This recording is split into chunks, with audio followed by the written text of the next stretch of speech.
When in that journey do you decide, I'm going to start over and move to Florida? I lived in Atlanta pretty much my entire life. Atlanta will always be my hometown. I grew up there, and being in real estate at that time, I was on my 7th year over there, and I was just kind of ready for a change of scenery. I love all the things that were kind of going around in Tampa Bay, and my rule was if I'm going to move somewhere, I always wanted to feel like I was on vacation. And when I wake up every day and when I come out to the office, I always feel like I'm on vacation, even though I don't really take many vacations.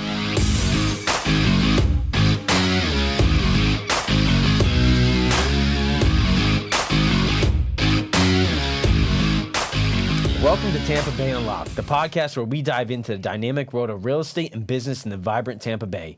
Join us as we sit down with top agents and industry leaders who share their insights, strategies, and stories of success. Whether you're a seasoned professional or just starting out, our interviews will unlock the secrets to thriving in one of Florida's hottest markets. Get ready to be inspired, informed, and motivated by the experts shaping the future of Tampa Bay. Tune in and let's unlock the wisdom from our next guest. I have Chris Estrada, one of our top rising stars here at KW St. Pete, and the chair of mentorship for Keller Williams Young Professionals, and he's a commercial agent, and he also does business in Atlanta. Chris, welcome to the show. Yeah, thanks for having me. It's good to be here, man. Long time coming. Long time here coming. We are. Long time coming. The legit podcast studio in the wonderful city of St. Pete, one of my favorite cities in the entire world, and I'm looking forward to being here with you, man. I appreciate that, dude. Yeah, it's really, really fascinating. We have everything to talk about, from real estate to you moving here from Atlanta to your car groups that you're in. I mean, where do we even start? I think first, let's just do a little background on you. So you started real estate in Atlanta. Yeah. So I started real estate in Atlanta back in 2016, and it blows my mind now. I'm like, this is my 9-year anniversary in real estate. This month. Does it feel like it? It doesn't feel like it. Every year I feel like I'm always learning something new. Every day I feel like I'm learning something new.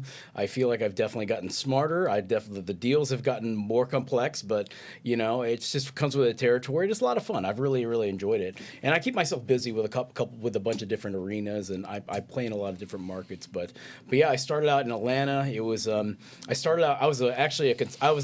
to call myself a recovering consultant. I don't know how many of you guys are out there.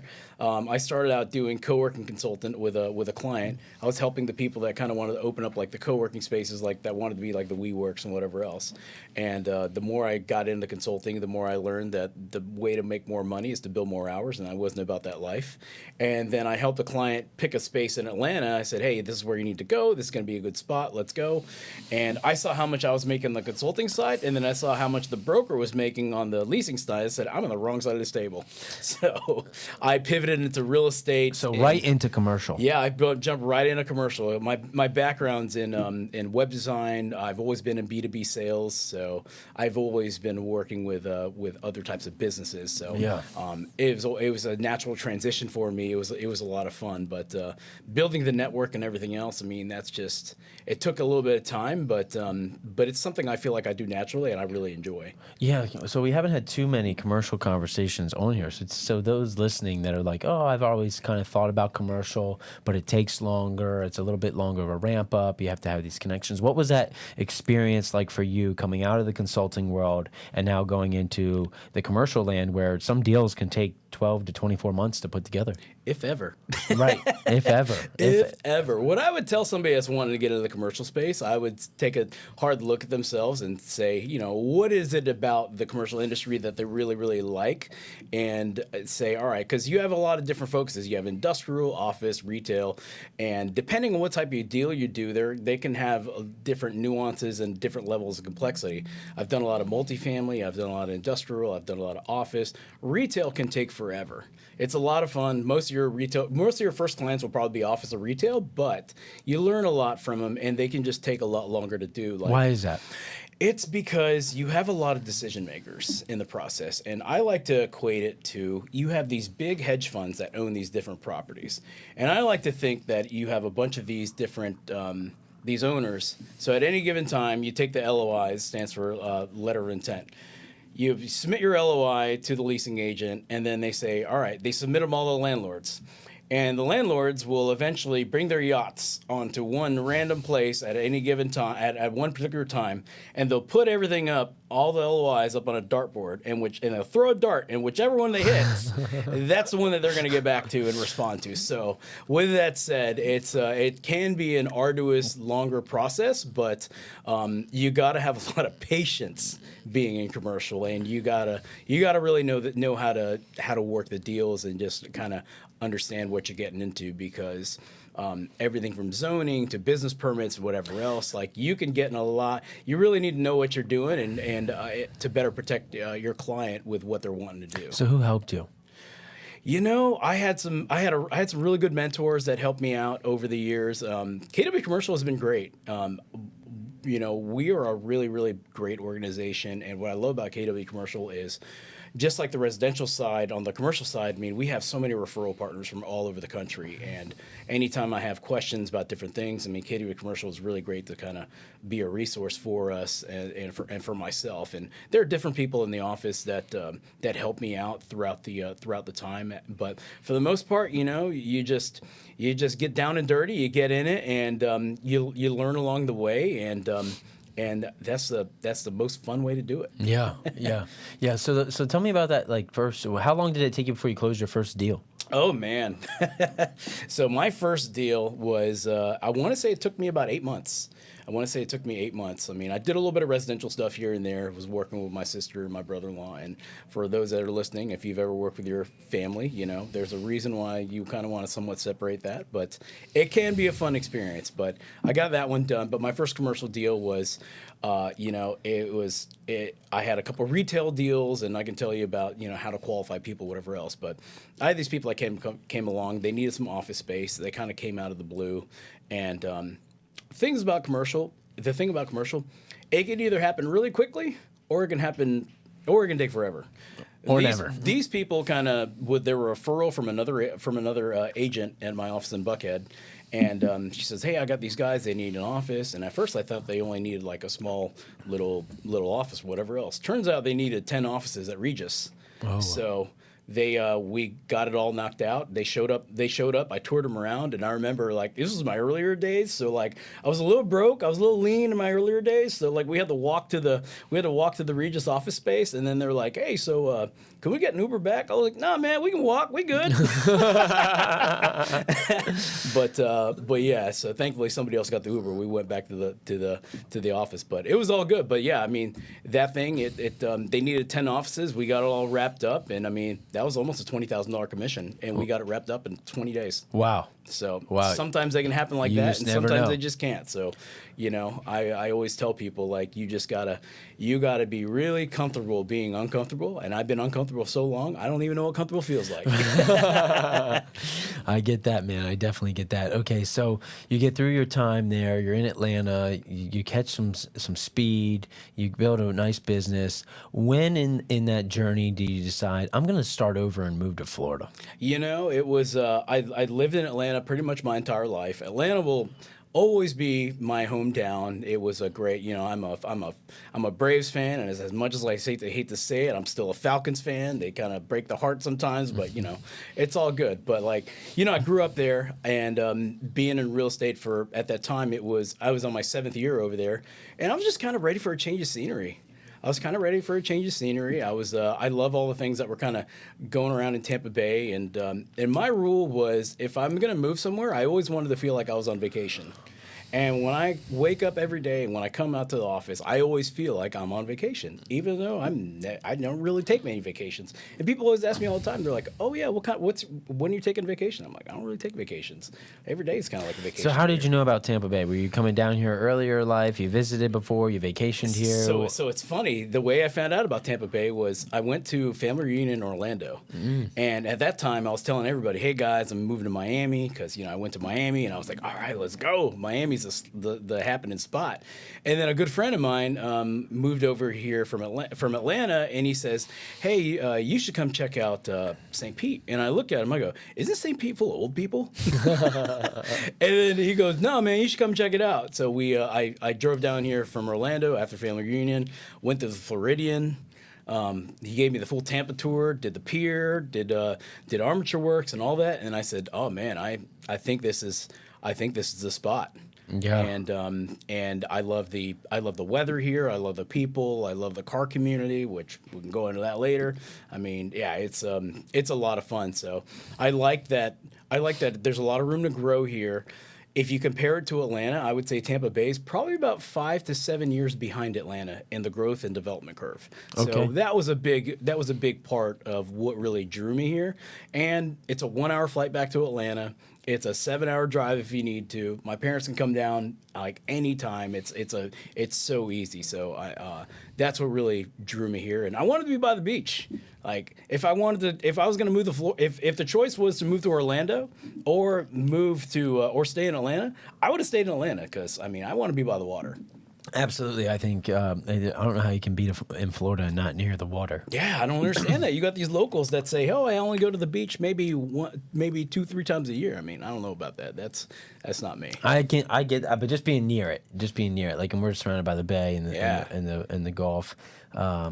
So it's really good. So in that, but okay, so that's how you identify the place, but still taking the leap. I mean, we're such a people relationship business, geographically located in a certain area. So where did the confidence come from to say, I'm going to move to a new market and start over? Yeah, and it really was starting over for me. Well, I was thinking, 2023, I moved here July of 23, and we were kind of going through somewhat of it was a slower market in 2023. It was a little bit, everybody's still trying to figure out what they want to do, and I kind of knew it was going to be a slower year. So I said to myself, if it's going to be a slower year, and I'm going to rebuild at the beach. So I said, I want to be by the water and everything else. So and I had the confidence because I built such a strong business in Atlanta. And, sometimes you're just ready for a change of scenery. You're ready for something new. And the pain of staying the same is greater than the pain of change. So I said, that's when people make change. Let's highlight that for a second. Because that was such a, I don't want to gloss over that. When the pain to change is greater than the pain to stay the same. Yeah. That's when things happen. Yeah, that's when things happen, man. I was just kind of... When the pain to stay the same is greater than the pain to change. That's what I always tell people if you wake up 5 years from now and it was exactly how it is today and yesterday, how would you feel? And I said, and when I asked myself that every day, and I said, man, I gotta make some moves. I gotta make a change. And it was a tough challenge. A lot of people didn't think I was going to do it. I had a lot of people betting against me, and I just said, you know what? I got the faith in myself. I got the faith in God. Like, let's go. I mean, what's the worst that can happen? I'm living on the beach in my Porsche. Right. So what was it like getting into a new market, and what was your strategy? My strategy was really to leverage the networks and connections that I already made through the car community, and then also Atlanta's a really big market, and we have a lot of people that are buying second vacation properties over here in Florida. So my plan was to leverage my agent network and referral network and friend network over in Atlanta to buy properties over here, and it's been pretty good for me. I'd say 35% of the deals that I did last year were from referral partners in Atlanta. That's awesome. Yeah, that's awesome. So and you mentioned the car. We brought it up a couple of times. So were you already in the Porsche car community? I got it the year before I moved down here. Okay, I bought my car. So for everyone that's listening, you gotta you always got that one thing that you want to get, and whatever that looks like. For me, it was getting the car. It was getting that 911, that Porsche 911. And I said, you know what? There are a lot of people I see that kind of delay getting that car, delaying that gratification. What I like to tell people is, if you can afford it, if you can make it happen, just go do it and work harder, and it will just. You'll show up differently. Your life will be so much different. And I also tell people, if you're looking to get talked out of buying a car, I'm not your guy. Yeah, because you're gonna say go. Because I'm gonna say go. I'm gonna say go. But there are a lot of people that wait until their 60s and 70s until they get their first car, and or whatever it is that they want. And it's unfortunate. I mean, now enjoy it now while you can, while you have good health, and it's been good. So told myself I want to build. I joined some rallies, so we do a bunch of drives down to like Key West and up in the mountains, and I met a lot of really, really awesome people through the car community, and they ended up being friends, clients, and business partners, and it just kind of evolved. So what a cool community. So for those who don't know, you mentioned rally. So what is this? We got high profile, what do you call it? Supercars? Yeah, we call them supercars. I mean, it's pretty much everything from like Porsches, Lambos. I mean, we have and they can get granular. I mean, like sometimes we'll go to some racetracks and go drive, but a lot of times we'll just get a group of people together and then we'll go sign up and go do a drive. Like one of my favorite ones is Gravity Rally. We do this. It's a cancer awareness rally every October.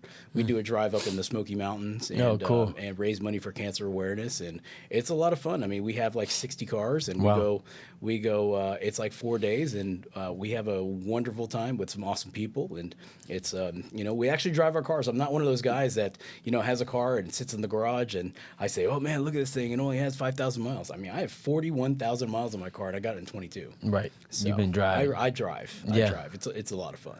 That's awesome, and what a cool community, and it is an upper echelon of a community, right? Because I mean, these cars can get quite expensive. It can be, and when I got the car, it was kind of a vessel for me to say, this is going to get me into the crowd and the groups of people that I want to do life with, I want to do business with, and so that's kind of that's the price for entry, and it's been a lot of fun.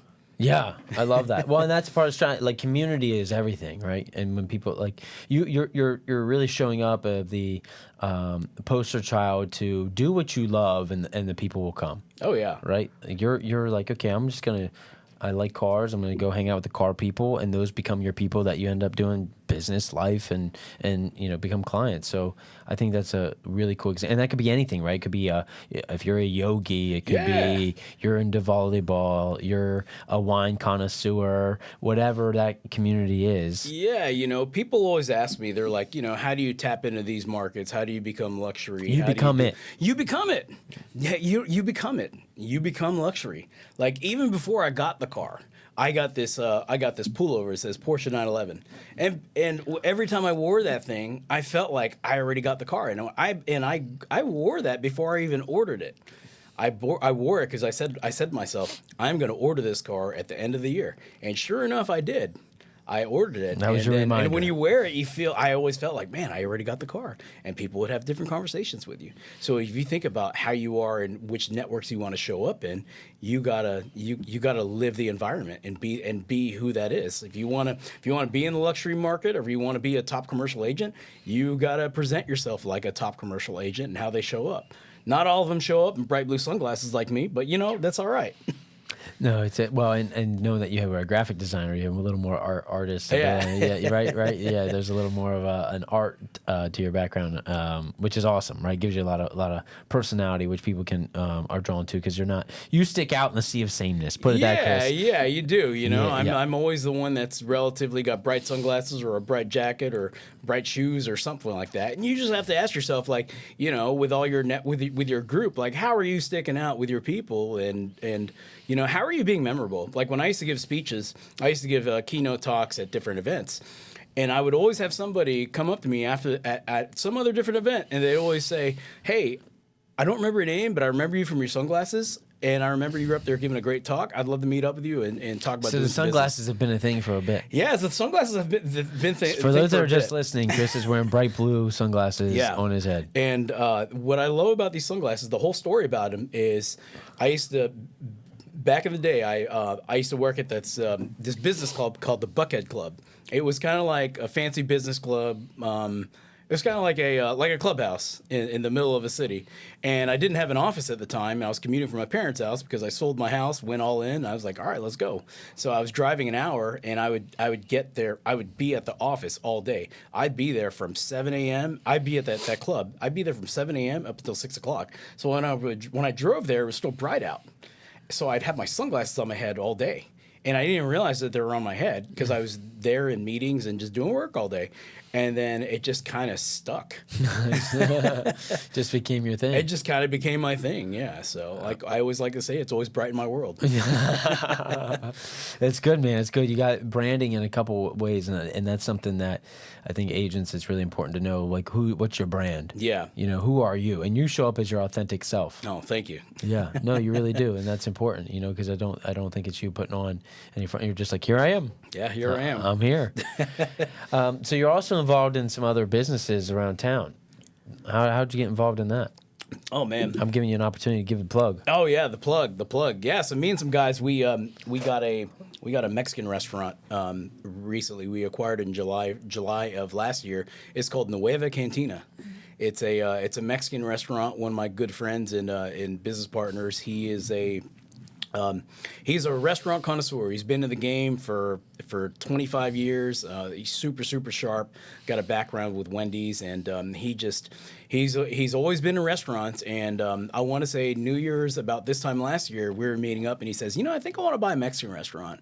And I said, okay, all right, let's see what we can do. And then we identified a couple different properties, different restaurants, and we came across this one. And it was a great opportunity for us to kind of come in there and revamp it. They had a great operation going on when we acquired it, and we came in there, revamped some things, revamped some menus, and we are doing. It's doing really well. Yeah, it's crushing it.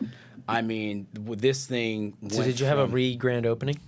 We haven't really had a grand opening, but yeah, I mean, this thing. I mean, it had a blue fence around the back. It had a donkey that said "more parking out back" on the side. Like, it was a rough looking building, but we came in there. We really revamped it, and we gave it a personality. We gave it some energy, and I mean, this thing was. I mean, we have done really well with it. I mean, we have 3-4x the sales in it since we bought it. Wow. In July. Wow. So that's something to be said. Yeah, we just signed our lease for Tampa. I can announce that now because it just happened. So nice. We just signed our lease in Tampa. That's going to be opening. We're aiming to open by Cinco de Mayo. So okay, we'll put the plug in the show notes. So you guys got to come check us out. Drink some margaritas. Yes, absolutely. No, I love that. It's cool, and it just shows the example of how different, like you being in the commercial world, and then these opportunities showing up. Yeah, and I think about my life in Atlanta, and I think about my life here, and so many people are just holding on to just previous versions of themselves that aren't serving them any longer. And that's another thing that really drew me here. I said, there's nothing back in Atlanta that I can't go visit anytime or whatever else. My parents are still there. They can still come down here anytime. But my business and my people over here, it's just leveled me up to just like a completely different arena. And it's been so much fun. I'm so grateful for it. I love that. And I love the gratitude and the version, because there's people who've moved to Atlanta that experienced the same thing when you moved here. So it's not about necessarily where you move, but something about the move and allowing yourself to reinvent yourself to a higher, better version and let go of the ties, right? Because you're not hanging out with the same people anymore. Yeah. You're having to select who you're hanging out with, and then you become the average of those people. You really do. You really become the average of your 5 people. And I think about my people in Atlanta, and I had a great network over there. But I mean, we're making much bigger moves over here. I'm still making moves in Atlanta. I got a great team over there, but I got some great things going on over here. That's been way more fun. And what I love about Florida is nobody's really from Florida. It's true. You find a local, and you're like, wait a minute. Yeah, I think I've maybe met like 4 locals the entire time I've been here. So it's kind of fun that this is kind of a melting pot of everybody, and everybody just really comes together, and everybody's so great. No, I agree with that. It's almost like New York, but a state. Yeah. I enjoy driving. City. I enjoy driving way too much to live in New York. Yeah. No. You got way more sunny days here. Yeah, You don't have to wash the car as much. Yeah, seriously. So what's next for you, man? What's the big plans? Like, what are we buying another car, another business? What are we? We're doing it all, man. Yeah? We're not doing. We choose and not or, right? Yes, absolutely. So I recently got my broker's license. So I'm now Congrats on now that. a legit broker. Now a legit broker, not just broke. Yeah. So yeah, I'm a legit broker now, and then I'm also with the BBF, the Business Brokerage of Florida. Yep. So I'm now helping buy and sell some businesses. So I'm going to buy a couple myself, and then with a couple of different investor groups of mine, and then also we're going to be we're going to be aggressively expanding Nueva. We're going to be buying some companies up, and it's gonna be a lot of fun, man. Just living life and helping people figure out where they want to go next, and bring all the good people along with us, man. That's what I mean. You're just showing like having fun. Yeah, having fun, right? Yeah, man. I wake up every day and I'm like, I don't take anything too seriously. I always tell people like, I really only have like maybe a couple days out of the year where I'm just like where I feel like the sky's falling, which is I'm very, very fortunate. And it's not that I don't have a lot of things going on. It's just like I like to think I'm pretty buttoned up. And I just don't let things get out of control. And I address things when they need to be. And I like to tell people if things are falling apart, just let it fall apart. Right. And then pick it back up, and we'll glue it back together and figure it out later. Get the duct tape out. And fix it. That's how it is. Yeah. You can't. You got to separate yourself from the outcome, and you got to remove the emotion out of the deal. Say that again. You got to separate yourself from the outcome, and you have to remove the emotion out of the deal. Yes. When you're going to remove the emotion, you can think much clearer. And when somebody's screaming at you or the deal's not going your way, you just take a step back and say, hey, look, this is just what it is. You either want to move forward or you don't. If you don't, that's okay. I'm cool with it. I always yes, that's really, really important. I always say you got to get out of the way. Yeah. Get out of the way. It's not, you're there to help someone come to their conclusion. Yeah. And I mean, and people have to arrive at their conclusions on their own, no matter what you say. And whenever people talk to me about buying properties or whatever else, I always say, I tell people not to buy properties all the time, because if you buy a crappy property that you're not happy with and you want to sell it later on, then I'm the guy that's stuck trying to resell it, and then I'm the asshole that can't. Then I'm the asshole, the bad guy, because you sold it to him, and now I sold it to him, and now it won't sell. So now I'm the bad guy that can't sell it. Yeah, yeah. We don't want to do that. We definitely don't want to do that. I had another question for you off of that, but I can't remember at the moment. That happens sometimes. You want to talk about commercial real estate trends, or you want to talk about? Yeah. I was going in the YP direction. Oh, the YP, but I like, before we touch on that, tell me about commercial real estate. What's happening out there? I see that there's a lot. Well, I mean, Gary Keller kind of gave us his vision on that. Just coming from Family Reunion. But what are you seeing out there? Commercial real estate is usually a couple of years behind the residential curve. So if things quiet down a little bit in residential, eventually you'll see the wave in the commercial side. There's a lot of bad information about what's going on in the marketplace. They say this. Some reports will tell you that the sky is falling, that nobody's going in, that the workers aren't coming back to the office, and office spaces are being deserted. The only office spaces that are empty are the ones that are really dumpy and that places where nobody wants to be. Those are a little bit more challenging, but Class A office space is doing really well right now, especially in prime market centers like downtown Tampa, St. Pete, and then also in various parts of Atlanta. They're doing pretty well. A lot of people I like to think we're well past the COVID part, where some people enjoy working from home or need to be or whatever else. Like, a lot of companies are telling their people to go back into the office. And some people, I mean, it really depends on the person, depends on the role. But from what I'm seeing, I mean, commercial real estate, office is really strong. Industrial is hotter than ever. Multifamily is still pretty hot too. I've done a good bit of multifamily back in Atlanta. I've sold anywhere between 50 doors to 250 doors. So to duplexes, to places with no roofs. Wow. I've done them all. Yeah. But they... multifamily, the challenge with them is you had a lot of people that bought. So they buy these properties, they do a little bit of work, and then they refi out of them. But the challenge is right now is they can't refi out of them because they bought in at a lower interest rate. So a lot of these multifamily people are kind of holding, and the interest rates are so high that the down payment requirements are so much higher. Like, I had a property that me and some guys were looking to acquire a few months. It was November of not last year, but the year before. And this property was great. It was doing pretty well, had tenants in there, it was cash flowing, it looked pretty good. When we talked to them in November, it was like, they said, oh yeah, we could do it probably, 75 LTV, 25% down or whatever. I was like, okay, we could probably make this happen.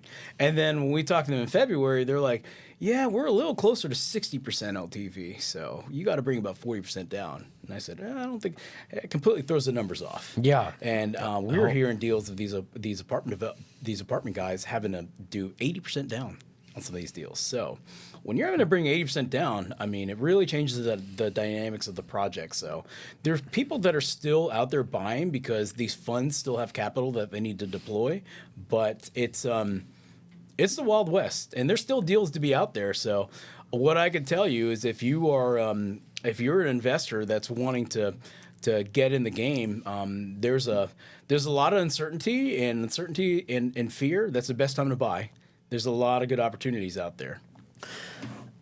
Yeah. So, at family reunion, Jason Abrams was on stage saying that you never buy at the top of the market. You only buy at the top of a moment. Mm-hmm. And I think that's really sticking. And Gary also says it's always the right time to buy the right piece of real estate. And so, if you have someone like yourself and you're somewhat number savvy and you just look at all the scenarios, you should have multiple exit strategies anyhow on a property. Absolutely, absolutely. I mean, I remember I helped this client buy a warehouse one time, and this warehouse. I mean, this was a few years back. It was a 13,000 square foot building. It was about 600,000. She was telling me, Chris, this property is not worth 600,000. I said, this property is worth every bit of 600,000. You should buy this property. And she fought me on it, but she came to the conclusion. She said, you know what? This is probably a good deal. Chris probably knows what the hell he's talking about. So they bought the building for 600,000. 3 years later, she calls me. She goes, hey, we really want to buy the building across the street, same exact size as our building, $1,050,000. 3 years later. Right. 3 years later. Yeah. Did they buy it? Yeah, we were able to get them to buy that building, and we made the acquisition over there, and she did really well. So yeah. I always tell people when they ever say, the prices are too expensive or whatever else, in 5 years you're going to take a step back and say, man, I'm glad I bought then. I believe that. And you look at the charts, it just shows that, right? Yeah, so it's all depending on the strategy. But to your point, to those people that are on the refinance strategy, that yeah, there are a lot of people hopefully had another exit. Yeah, there are a lot of people that got caught up in it, and there are a lot of people that have flipped properties right now that are kind of stuck with them, that are trying to get out of them. So it's just an interesting time, and there's a lot of fear in the marketplace. And I'm sure you guys are seeing that too on the residential side. There are a lot of people that are just kind of a little timid and just kind of wait and see. But in my experience, I mean, I've been an agent for 9 years. I feel like I've been through 2 recessions and multiple elections and a COVID and all that. I feel like I've seen the bottoms. I feel like I've seen the tops, and you never really know where you're at until you're well past it. So hindsight's 20/20. It is. You got to make the best decisions that are for you at that time, and if it makes sense that you can make it and not be over leveraged, then do it. Have you ever read the book Psychology of Money, Morgan Housel? Oh no, I haven't read that one. Great book, but through the whole book, he's going through the history of the stock market, history of money, history, all these things, what maybe would be good financial advice on paper. And then it really comes to the end, the conclusion of the book. You know what the best financial advice is? What's that? Whatever is going to help you sleep better at night. Oh, I like that. And if that's putting money under your mattress, yep, so be it. So be it. Right? So be it. So and I was like, that's true, because everyone's risk tolerance is different. They are. And so if you're going to sleep good at night, then that's and right. So much about money and investing and real estate, it's not about what we need to learn, it's about what we need to unlearn. Ooh, There's like that. so many different things that it's taught to us where we approach money from a scarcity standpoint. Mm-hmm. And there are a lot of big people that that really drive that point home, and they've made a great living off of that. I don't want to drop any names, Dave Ramsey, but he talks about debt and everything else. But if debt is used properly, debt is leverage. Mm-hmm. Debt is leverage, and that's the way to go. Well, I think it's thinking from a place of abundance versus scarcity, and those thinking in scarcity, when they see someone successful, they think that there's not enough for them. Exactly. And that's the difference. Exactly. Just because you got a Lambo doesn't mean I can't go get one. Right. There's something funny with people with cars that I heard in a study, is that when you see a fancy car, you never I do now, but most people don't think about what it took for the person to be able to buy that car. They just try to think of what they would feel like in it. Oh yeah, absolutely. I always tell people one day you'll walk up to the car and then the car unlocks and you get to drive it home. Right. And then you're like, there's so many times where I was walking in a parking lot. I was a valet back in the day, so I used to drive a lot of fun cars back in the day. But I remember like throughout my journey, I'd see a Porsche in the parking lot and I'd walk up to it like it was my own. I'm like, oh man, that's my car. So you've been manifesting this for some time. Yeah, I've been manifesting that, and that's a big part of kind of what's made me me. And it's manifestation, visualization, and just kind of just really knowing what you want. Because a lot of people don't know what they want. It's a lot of people are just kind of in this, they don't know what they want. They kind of, you say it's almost like dating. It's almost like dating where, everybody wants something, but then nobody knows what they want, so nobody makes a decision. Right. Yeah. The classic, what do you want to eat? Yeah, exactly. Right? I don't care. Whatever you want. How many times does that conversation happen around 5 o'clock on a weekday night? Oh, man. Everyone, Seriously. what do you want to eat? I don't care. What do you want? I don't care. We can go wherever. Yeah. Yeah. You want in or out? It doesn't matter. Doesn't matter. Then you pick a place and they're like, not that. I didn't want that. I didn't want Chinese. Yeah, well, you said you didn't care. Let's go to Mexican. Let's go to Mexico. Let's get some tacos in Nueva. Yeah. That's always an option. Right. And that is always the option. Yes. I love that. So YP, you're the mentor chair. Yeah, the KWYP.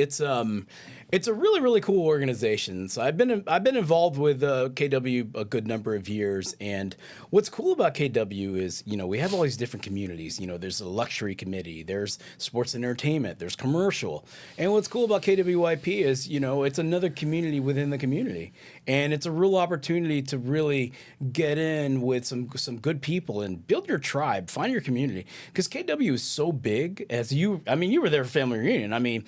Geez, you have your own community of team leaders and people from Florida and then people from St. Pete and Tampa Bay. So it's a good opportunity to get granular and find your people and build that amazing referral network. And what makes KW different, I've drank the Kool-Aid. I've been in this organization for quite some time. I thought about it the other day. The longest I ever held a corporate job was for 3 years. Wow. Nobody ever wanted me that long, and I didn't want them. So it was for me to be with KW for 9 years. It really says a lot. Yeah, absolutely. And it's great because you just have such really, really good people that are always coming from a place of contribution and always want to help each other grow. And I really feel that's the foundation of KWYP is you have a lot of these agents that are looking for community and looking for some good people to partner up with, and we can all grow as a result of it. And I'm so glad that they got rid of this whole 40 whatever, this whole a lot of people aren't really even getting started until 40. So my philosophy on young professionals, because I've been to a lot of the events now and in it, and bringing the chapter here to Tampa Bay, is that a young professional isn't a number. Yeah. Right. A young professional, you could have been an electrician. Yeah.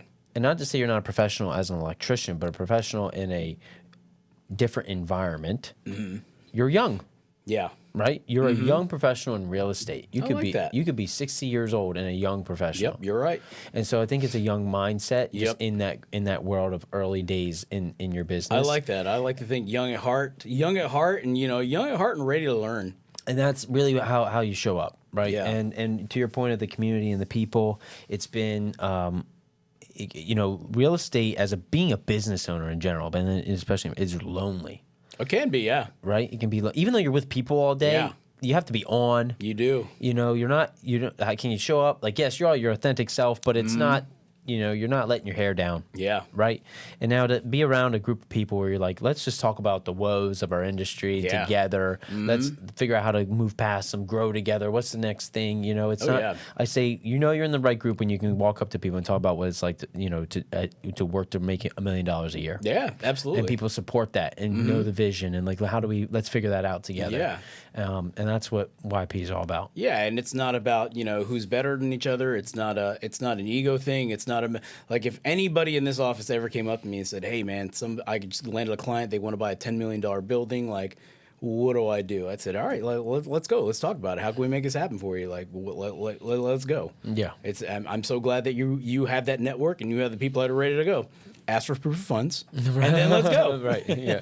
Definitely. No, it's really cool. So it's neat to see you step up. So mentoring is something you're passionate about. Yeah, mentoring. I mean, because there's a lot of bad advice out there, and I want to say, throughout my years of being an agent and just kind of being in this business, like there's a lot of value that I can provide for some people, and I'm happy to be a resource for people. Like I hate seeing people go down some bad roads or whatever, and if they are open to having a conversation and saying, hey, like what can I do differently or whatever else, we can get them on the right path, and we'll have more people succeeding. And nothing breaks my heart more than seeing somebody that comes in the office and joins and they're all fired up and they're gone within a year or two, or statistically, or 3. Yeah, because they